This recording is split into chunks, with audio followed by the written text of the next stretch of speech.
Good afternoon. Good afternoon.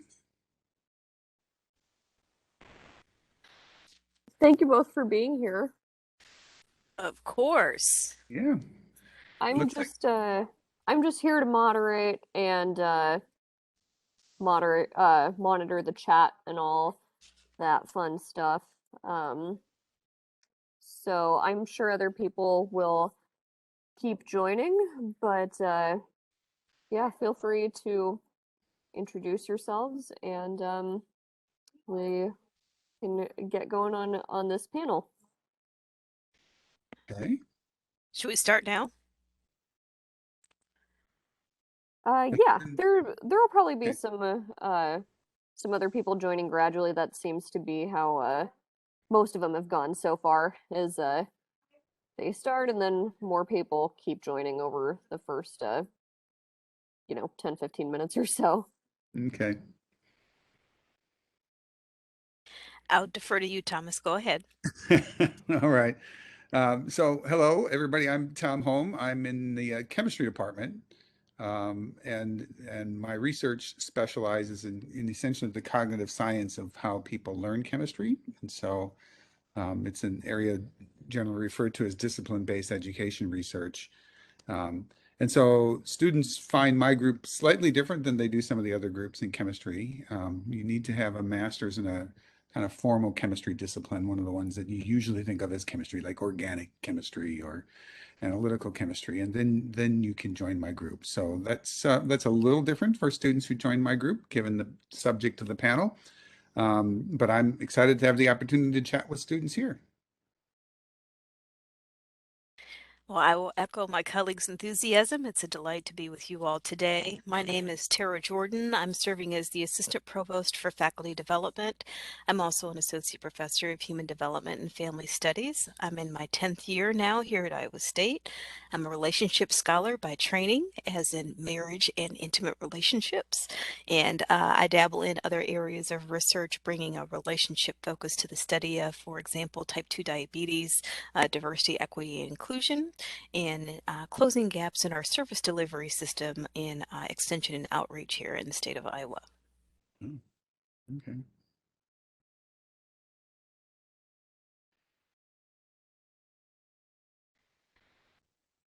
So would you like to ask the first question, or we should just jump into the questions that you shared with us?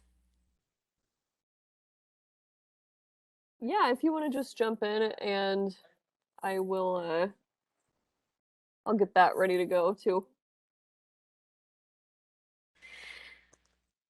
So I think the first thing you asked us was to talk about topics that graduate students should discuss with their major professors. But I first want to begin with a relationship scholar. What's the expectation of relationships? I want to actually start there, which was your second question. Or so things that I think you should expect from your major professor include honoring your individual talents, goals, and needs, actively listening to your concerns and providing guidance in things that you seek to understand, providing regular communication and feedback. That's one of the common things I hear from students is they haven't gotten feedback or they haven't gotten revisions, and in my opinion, when you sign up to be a major professor, that's part of the game. So regular communication and feedback should be standard expectation and standard protocol. I think there should be some concern for your well-being. So my own graduate students, I leave it up to them to disclose personal matters. I don't at all, dig into their personal lives, but if I see them looking tired or a little bit anxious, I'll ask them, is there anything that I can do to support them? Is there anything that they'd like to communicate? Do we need to reschedule the meeting? And then I let them decide what it is they want to share. I ask them if they want me to follow up on it. I'm not going to ask them about it every meeting if they don't want me to follow up on it. But somebody that pays attention to, you may not be looking like yourself some days, and are they willing to ask you that question, demonstrating concern for your well-being independent of who you are as a scholar, an emerging scholar. And the last thing I will say again is to reiterate supporting your goals and being an active listener, and helping you to cultivate that trajectory in your pathway. So as students, your interests are oftentimes evolving. They should be evolving as you learn different things and as you come in and have different experiences. And just because you fall just a little bit outside of their expertise should not be a deal breaker in their ability to mentor you. Half of my students do not have the same research interests that I do, but I can still be a champion for them. I can still support them. I can still help them identify what it means to build a strong argument in a dissertation or in a master's thesis. So those are my thoughts about what you should expect from your major professor.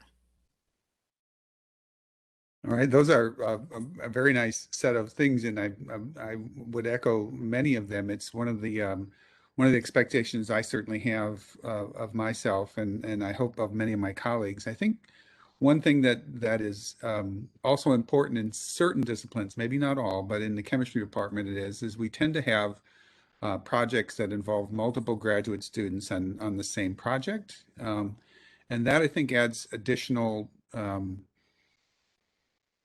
importance for both ways on the kind of the communication component that we've just heard about, right? So that it's not always easy to you know, your major professor is not necessarily going to be in the laboratory or out in the field with you, where much of the relationships you're building with your fellow graduate students are occurring. And so it's sometimes possible for a professor to kind of guess when things have gotten a little tense with the group, but I think that's another place where we in some sense need help understanding for you how those relationships are building. Particularly when you first start and when you first join a group, very often you're coming into a group that has established relationships, and sometimes that adds challenges. You don't necessarily know who's angry with whom and who's have you know. So those are places where you can try to think about how can you help the group as a whole enhance some of the communication schemes so things don't fester and don't get out of control by virtue of not being addressed when they're still pretty small things, and things can grow if that happens. So that's the one piece. It may be true in most all divisions. It's probably true whenever you have a group of people, but it's definitely certainly occurs when you have larger scale experiments with multiple graduate students working on them.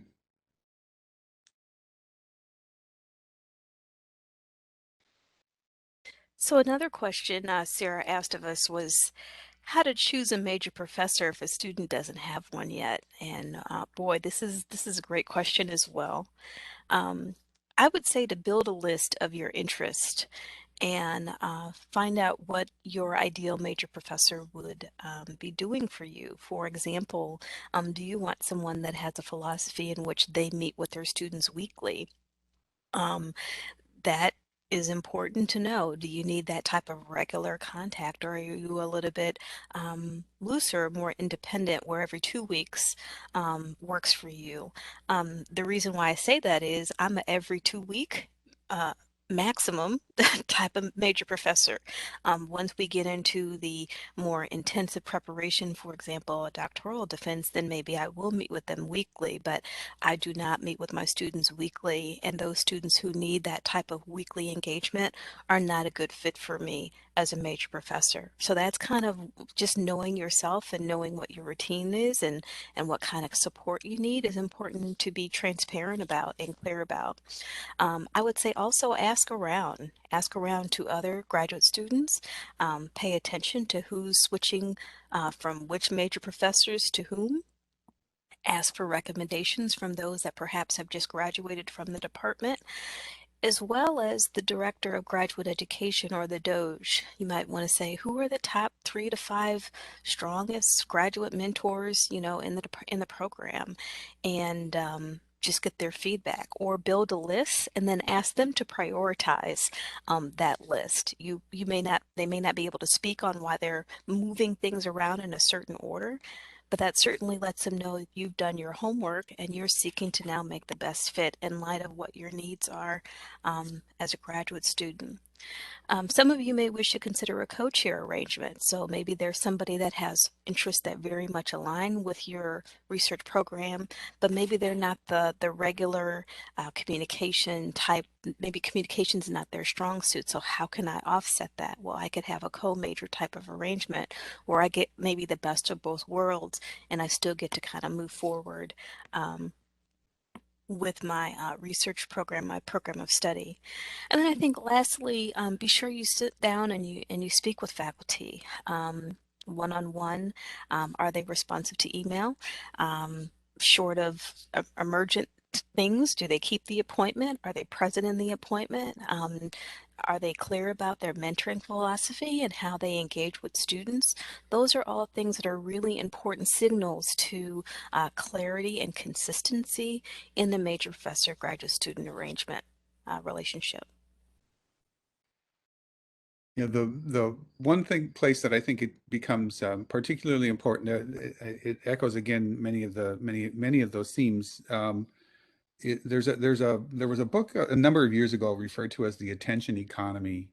It's the title was attention economy, and what it was referring to was the propensity for people as they get busy to get relatively easily distracted, and I think that can happen for major professors, certainly at certain times. Grant deadlines and things like that tend to focus our efforts, and we can get distracted at times like that. But one thing I would echo is that when you have a meeting with their major professor or your potential major professor, if they're not able to give you the kind of attention that you think you're going to need, right? So if they're chatting with you and they're checking their text warning message on their phone is going off repeatedly during the meeting, that might tell you something about how busy they're likely to be and how they have to try to manage their times, and maybe they aren't paying as close attention as they maybe need to when they're in meetings. And so that to me is one of those big things. I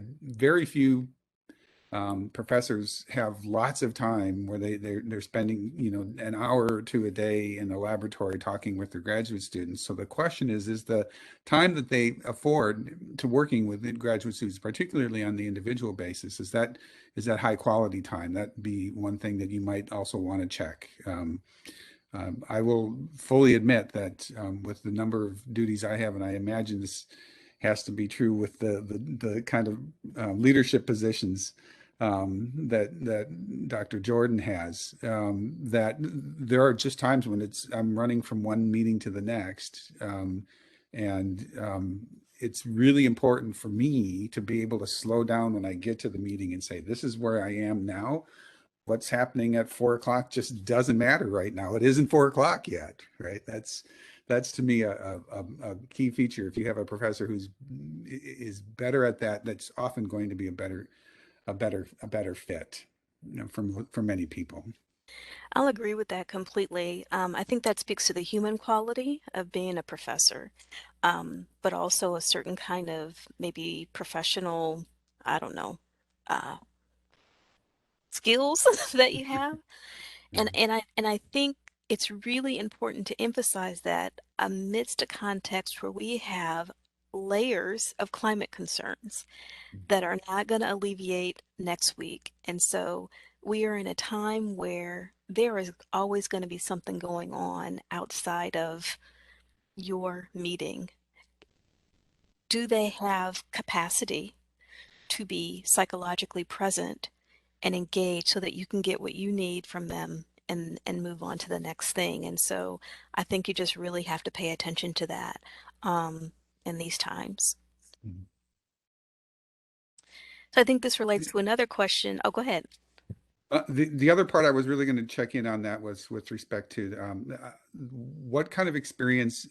One of the things you can ask fellow graduate students is how was the onboarding experience itself with this professor? How well did they help you integrate into how did you know, if a student in their second year in the group, how long did it take them to feel like they got integrated, and were working as a part of the team, or how long did they feel lost? And you know, we all feel lost when we start a big new project, but how long is that feeling going to last? That your professor is a big part of that, as well as your other graduate students. For how do we do that? How do we move from just getting started and being really good at classes? For example, all of you who are here watching and are new graduate students at Iowa State are here because you were pretty darn good at a lot of stuff. But one thing you may not have had as much opportunity to do, maybe you had a great opportunity to do a lot of creative and research type Mhm. studies. But if that's relatively new for you, what were the ways that your potential professors and their groups helped students kind of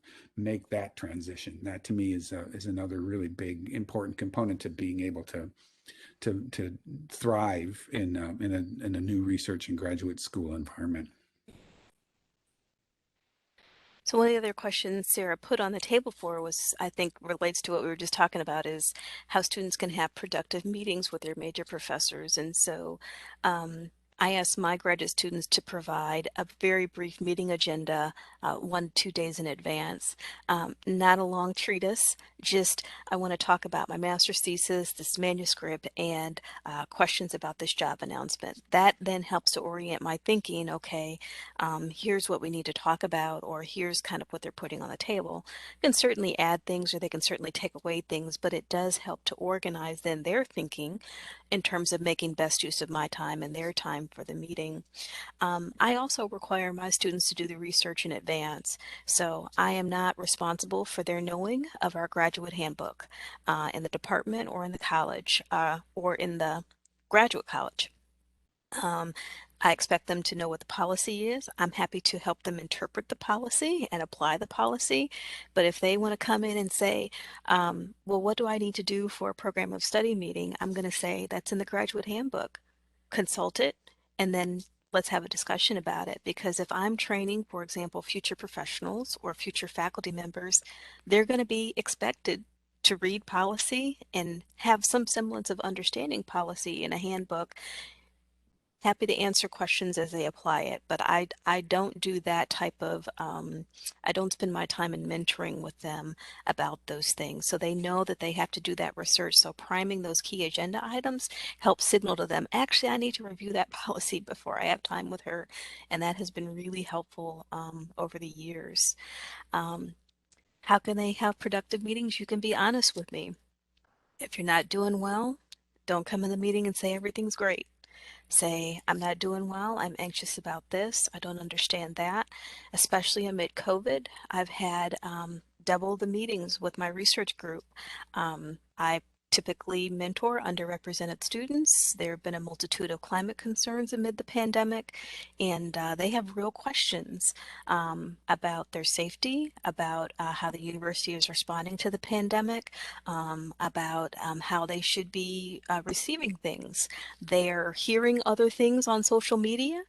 We talk about that, and some that affects how engaged they are in their graduate education. How can I really focus on that? And so I do kind of expect them to kind of come forward with, I'm not okay.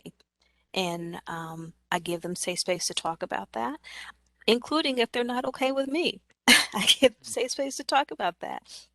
One of my graduate students, towards the end of her dissertation, she did not respond well to some feedback that I gave her. And in her mind, she felt like it was a personal attack. And so we went back to the feedback, and I said, where have I attacked you personally?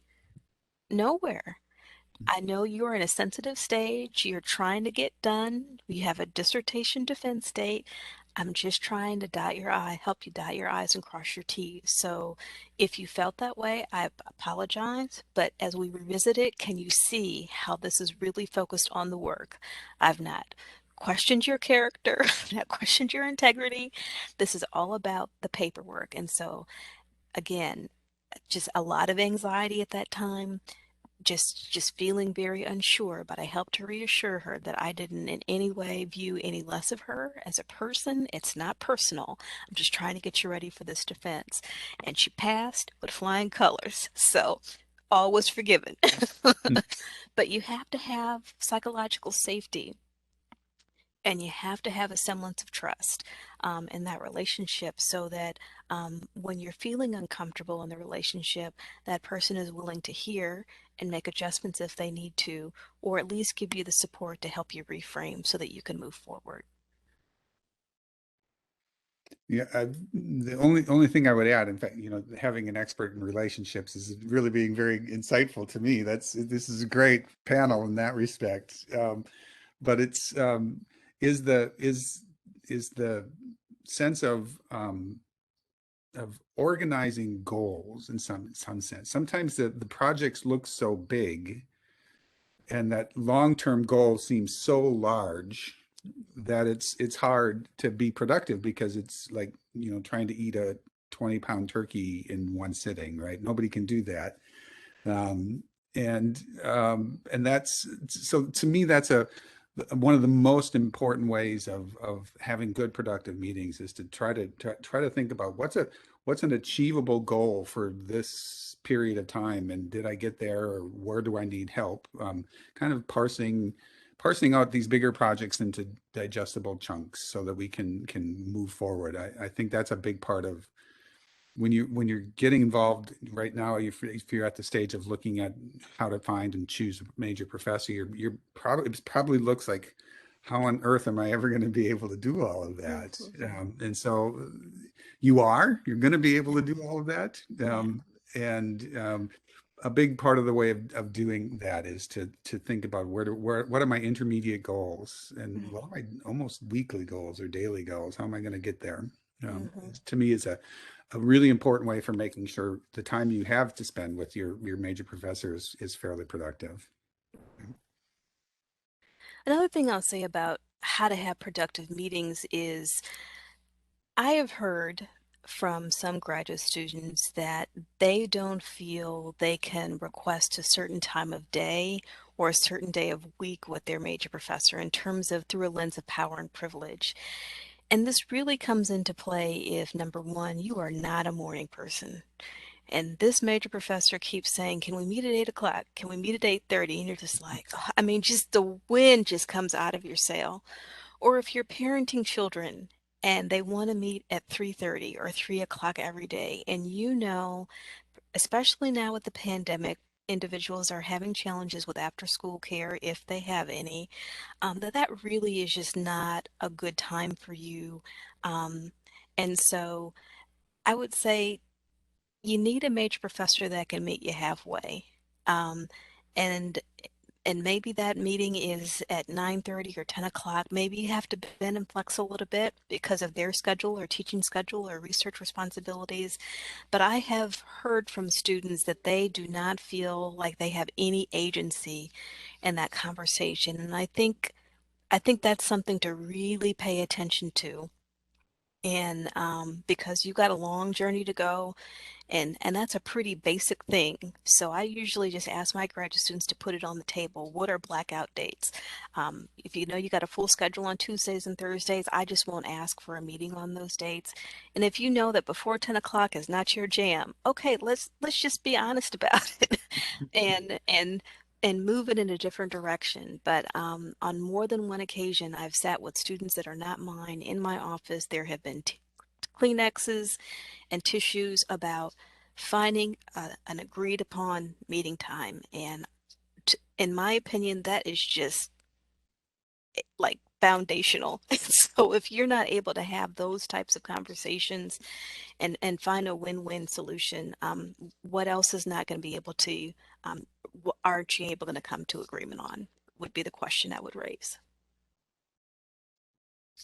One other little footnote I wanted to add to something that Dr. Jordan said earlier about policy is that your support staff who work in your departments will probably be a better person to go to than your major professors regarding policy, uh, Yes. because they just, deal with that stuff more frequently. And as someone who was in grad school somewhat recently, that was definitely the case for me as well. Or contact the graduate college. and we can help you too if you have questions with policy. So that's all I had to say there. Very present, though. There's no doubt that the people who help grad students in our office know that stuff backwards and forwards way, way, way better than do I. That's true. So topics that graduate students should discuss. I think your short and long-term goals, both scholarly and professional, individuals that they think would be helpful for you to connect with, both in the university community, other peers, as well as those that you may come into contact with outside of Iowa State, like at a virtual conference now, or at some type of workshop or some type of professional event. Um, I think they need to be aware of any unique needs and considerations that you have. So some of my graduate students are not interested in being a faculty member. And so, okay, let's just talk about that. I want to be sure that their sentiment about that is rooted in reality and not something that they read on social media or some other questionable source. But I'm happy to support that. And for a lot of reasons, that's not the right decision for them, and that's really okay. So how can I help you get where you need to go? That's my responsibility. That's my mission. So you should have regular conversations, especially as your goals and your needs, refine and evolve and change. They need to be aware of that so that they can be, mentoring and guiding you along the way. I would agree, and I would also add one of the primary things, at least from my perspective, that I can provide my students is access to my network, right? That's one thing that I've had time to work on quite a bit more than graduate students, because your major professor will have been doing this for a while and therefore have known a lot of people. And right now, in particular, with the pandemic and the relative lack of availability of in-person conferences and things like that, those networks can become even more important. Being able to so having the opportunity to chat with a potential major professor about what do they see as the way to build professional networks, and how does working in, oh, we're having trouble hearing speakers now. Is that true? I've been hearing everything, but I've been able to hear everything. okay. Yeah, Is is there there a something chat in the message that? chat? Yeah. Oh, I don't see a Okay. chat. No, it came to me privately, I Oh, see. Okay. So it Okay, and may others are just be weighing the in. one individual, I'm afraid, that's sent things to me. Um, it might be the so Wi-Fi connection on their end. it could be. And sometimes it's something where if you exit and then come back in, sometimes that resolves it even. Okay. Right. What kind of strategies have been invented, if you will, which is really what we all had to do over these last 18 months to help students build some level of capacity for how do I fit into a new and wider professional network than I had as an undergraduate, and how does my professor help with that? How does the group help with that? That's something that's worth talking about, because in some sense the creativity that people have had to have is widely variant. And so knowing a little bit about how that approach is going to be able to help you as you develop in your chosen field is likely one thing that's worth chatting with up front. I'll agree. And also just to put on the table rather directly, the constraints Mm. by which individuals have had to operate are all different. And so this is, I think, one season that we should not be comparing ourselves to others. Individuals have lost family members to a different degree than others. They have different health concerns to a different degree than others. They have different resources and time to a different degree than others. And so, All of those things I think factor into ways in which creativity may have been dampened in recent times. The one thing I want to leave the graduate students with is I just really want to urge you not to suffer in silence. And I say that as not only having been a graduate faculty member for now, I'm in my 10th year, but also as one who has been through the graduate student process and been a graduate student for 6.5 years. Um, there's no reason for you to suffer in silence. Um, Take responsibility for reaching out for assistance when you need it, either through the graduate college or your directors of graduate education. That's what they're there for. The Student Counseling Service is there to support you at all times. Um, at any time, basically things are not going well and you can't make heads or tails of the situation. Another university resource is an ombud service. So if it's not a mental health concern or something like that, but more of a conflict type thing, and you don't know how to approach it, given a world of power and privilege in graduate education, the ombud service is free of charge. It's external to the university. Um, it's a purely confidential service, and they specialize in conflict management, and they also support graduate students.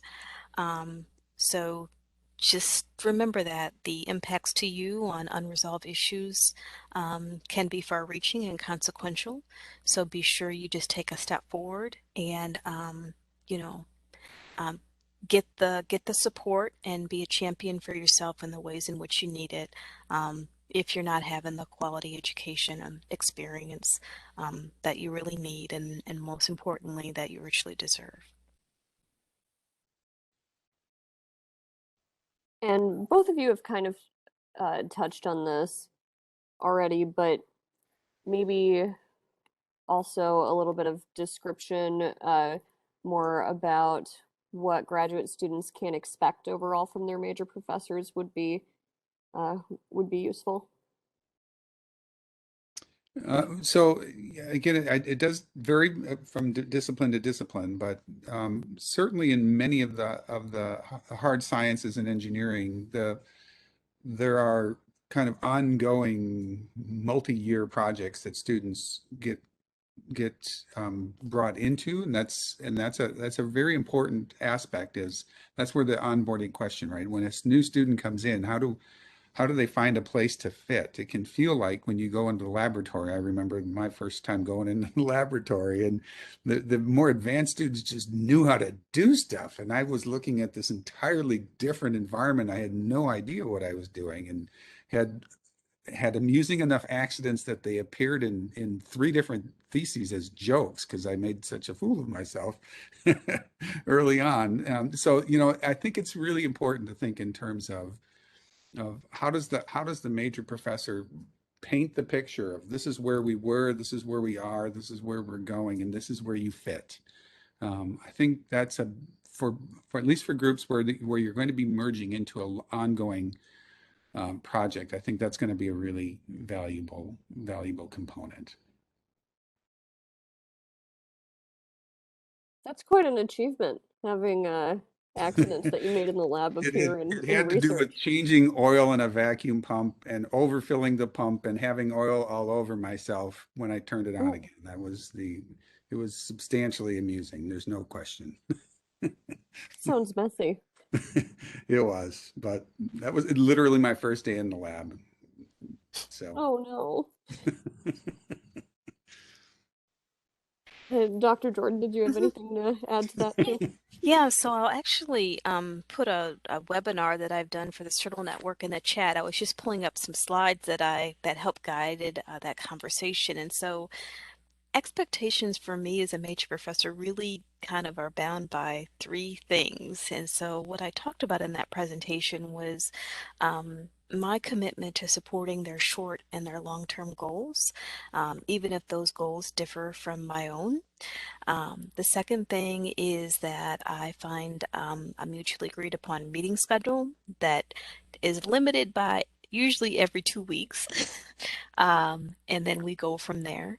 And again, the students have the responsibility for setting the meeting agenda a day or two in advance. And the third thing is I'm very intentional about setting boundaries with my graduate students. So I do not inquire about their personal lives. I usually begin every meeting with, how are you today? How are things going? And I allow them to talk about what they want to talk about. If they want to tell me about something that happened with their child, I'm all ears and I'm happy to support that. But if they don't want to discuss their personal life with me, that's fine with me as well. And so I make it very clear that I'm not going to ask. It's up to your discretion to disclose it, and it's of no consequence to me if you don't do that. And so a very good example of that is about 2 years ago, I was about to graduate a student, and they walked in my office and they said, Dr. Jordan, I got married last weekend. I was like, wow, okay.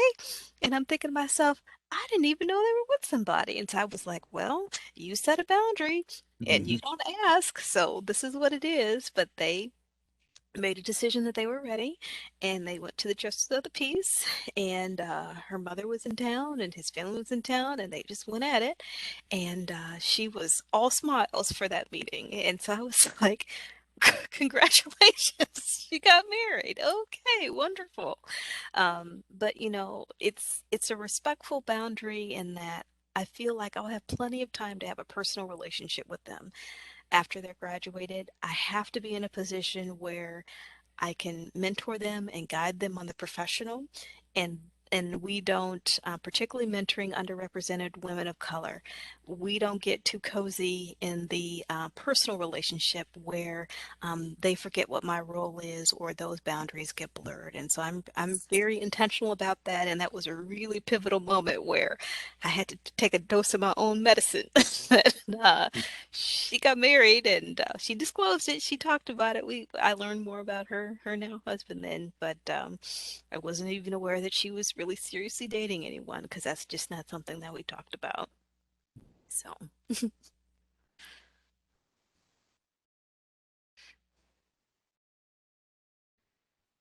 I will find that link and put it in the chat. Yeah. And yeah, if anyone who is attending has questions, I wanted to add, you can either raise your hand and I can unmute you, or you can drop questions in the chat. And I see that Lily with the Center for Communication Excellence, which is part of the Graduate College, also put in the chat that graduate students can work with the Center for Communication Excellence to plan and practice for difficult conversations with maybe people in their cohort or with their major professors. And that is definitely something that you can do. And if you visit the Graduate College website, um, you can find the Center for Communication Excellence's information and how to book appointments with them.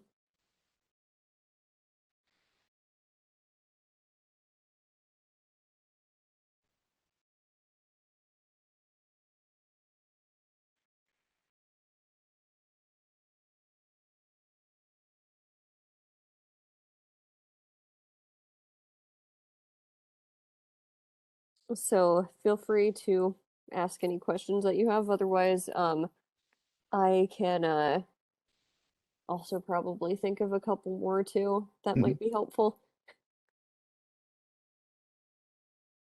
but would rather hear from people who are in attendance.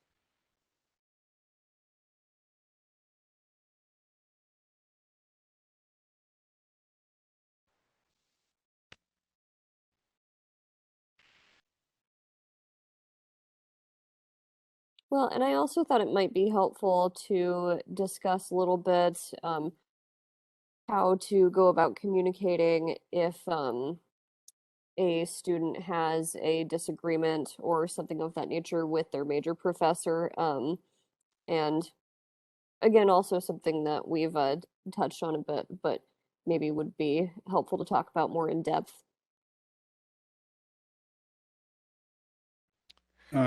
So again, I think in many cases, at least in my experience, is that the Doge is often a really, really good place to start within a department for that. They're a member of the faculty, and so they typically have a feeling for the the kind of working patterns of many of their colleagues. And so there's a really good chance they're going to know something about how the research group that the major professor has had for a number of years, for example, has worked and so forth. So they tend to be a pretty good place to try to start to have such conversations. Um, and that's, but that, it, you know, it's always a challenge to know. It feels like when you go to the Doge that you're kind of ratcheting things up, but it doesn't have to be that way. It can be that you're trying to search for a way to ratchet them down in some sense, right? That's a I don't think you have to always think of that as a I'm going to an authority. The Doge is a colleague more so than a Mm. than a boss, if you will. And so I think that that's at least from my perspective, from what I've seen, that's a pretty good work. I think what is not helpful is sharing those concerns in forums where you haven't given the major professor the benefit of the doubt. Tweeting about it, Facebooking about it, Instagramming about it. I think going through the necessary channels, you know, as Dr. Holm has said, the first level is if you can't resolve it, go to the Director of Graduate Education and then work your way up then. And I think be willing to listen, but also be willing to be forthright and honest about what the real issues are so that people can support you. Um, but I'm on social media just like anybody else, and I see what people sometimes say, and you don't help your case when you put that information out there and you haven't tried to resolve it, in my opinion, through institutional means of, could just be a misunderstanding, and now you've tweeted it and it can be shared and retweeted, and what does that signal? So I think just being very careful about that, and perhaps think, what would you want if the tables were turned? If you were the faculty member, um, would you want somebody Facebooking and tweeting those things about you without having had a conversation with you? Um, my guess is probably not. So I think be forthright and intentional about it. Again, utilize the resources that are set up to help not only support graduate education but help to resolve these matters within the department, are probably your best asset, in order to find a successful resolution. And I think also sometimes, it's really okay to change major professors. I mean, sometimes the breakup is a good thing, and we sometimes mislabel that in higher education. And so I want to normalize that evolving in your scholarship means sometimes evolving in what you know that you need in a major professor. And just because you started with someone doesn't mean you have to finish with them. And that's really okay too. And so, ensuring that, you see the good in a learning experience, but you also know kind of when to call it or when to establish a co-major relationship so that you can get more support or different type of support, in that very sensitive and very influential relationship with major professors. Very There's also nearly every student that I have had has changed to come to me because it's the nature of the program, right? You have to already have a master's degree to join my group in chemistry education. And so they've all come from another professor, right? And so it's not that unusual. Yeah. I mean, So thank you, Abe, for your question. How should you choose a major professor that shares interests with my topic? Again, I would go back to, you know, ensuring that you build a list of potential faculty members that share your interest. And then I would definitely have one, maybe even two conversations with them. You may start with saying, do they have space in their research group for you and in their capacity to mentor? But sometimes we find capacity to mentor with people that we have synergies with. So I might say cold off an email, no, I'm not accepting any more students. That's an email quick. I can get rid of. But if I have a chance to engage with you and there's something about how we're resonating and connecting, I actually may be willing to take you on as a student, particularly if your timeline matches up with what I think I can give to you as a major professor. So I would tend to privilege a meeting or a conversation before asking if they have any space or asking if they have capacity or are taking on any more students via email or some other means where it's much easier for them to say no. Just be sure you do your just due and you do the research. You ask about how they work, not only from them, but also students that they've mentored, including those that have graduated from Iowa State, as well as those that are in the department. One or two names really helps in make you makes helps you be better informed about the decision that you're making. They are not going to change their mentoring style and mentoring philosophy. Odds are for you. So the way in which other students experience them probably signals a pattern, and you just have to know whether that pattern is going to meet your needs and whether that's the type of arrangement that you want moving forward. The topic question certainly is another one that merits. I mean, if you're keenly interested in a particular subfield within a department, by all means, you probably want to find somebody who has a similar interest. That's certainly okay, but it's not always entirely vital to have Right. really identical interests. That's you know is it you can be you can surprise yourself to find out that what you're interested in actually maps onto much greater things. And so in some sense, those conversations you have with professors as you're choosing are important in helping you maybe broaden your view of what it is might be that might be possible for you and might be within your interest portfolio of how you think you're gonna move forward. So by all means, I think it's really important to talk about it. And in some cases, it's there could be specific grant pressures and so forth that a professor really needs to dedicate some time to, and so they might be very keenly interested in a student who can do certain or is interested in doing certain things because that's the current big grant, and they've got another year and a half to finish that project, and Mhm. that's really what they're up for.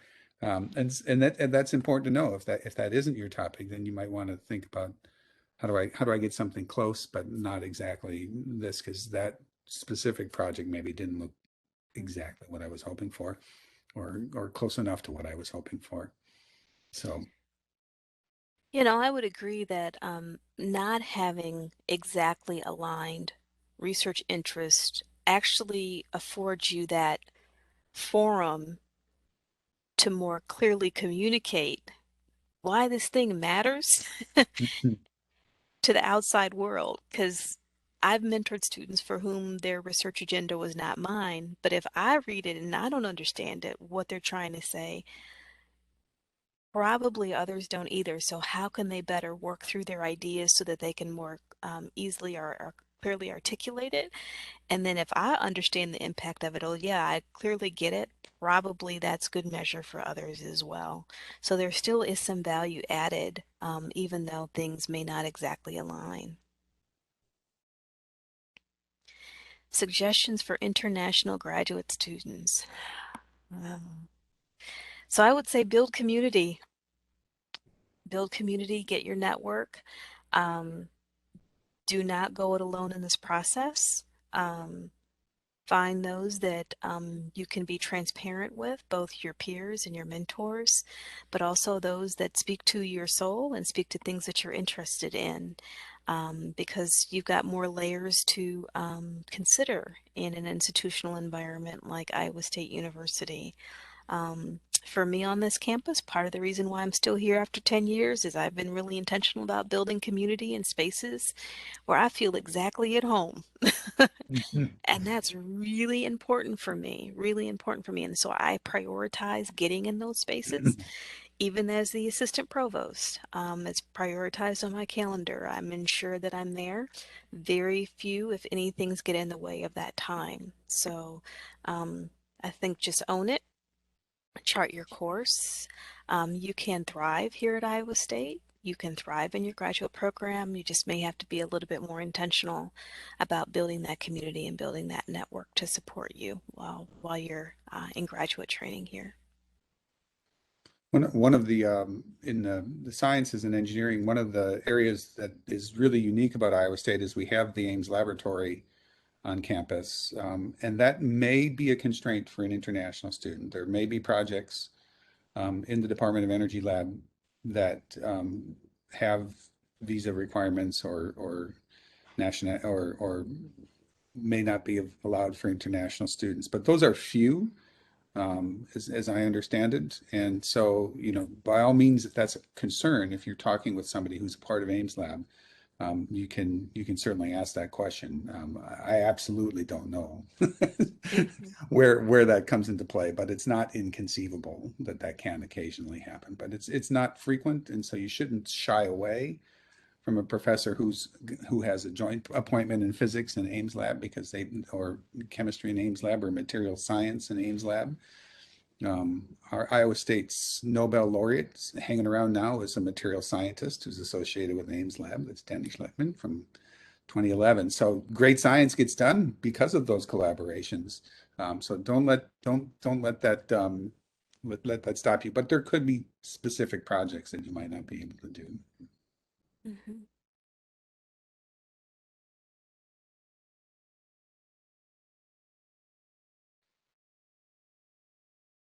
And we're getting close to the end of the hour, but one thing I did want to mention for those present that is on the Graduate College's website is we have developed a specific checklist um, for students to look over with their major professors. It's a list of topics basically that are good for you to discuss with your major professors. If you haven't decided on one yet, it can also be helpful to talk about some of these topics with the professors that you are considering. And based on how those conversations go, you might be able to better make a determination.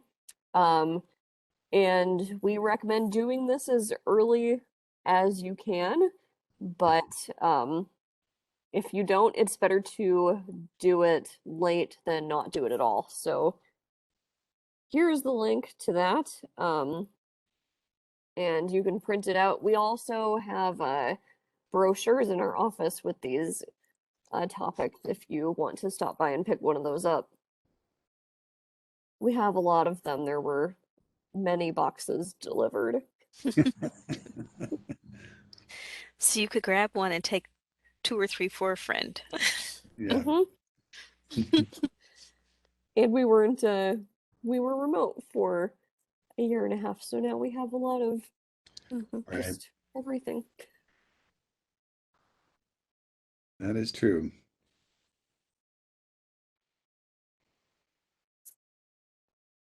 Well, thank you all. It's been a great conversation and delightful to be with you, Tom, and thank Yes. you, Sarah, for the invitation. Yes. Thanks, Yeah, everybody. I'm really glad you both were able to do this. I think it's been really helpful. This is the recording I'm also going to put on the website so that anyone who wasn't able to attend can view it that way too. Okay. Sounds like good luck, all of you, as you're Yes, going through this. It's going to be okay, folks. You're going to do great. one day at a time, one day at Yep. a time. So, bye-bye. Okay. Bye. Bye everyone. Thanks.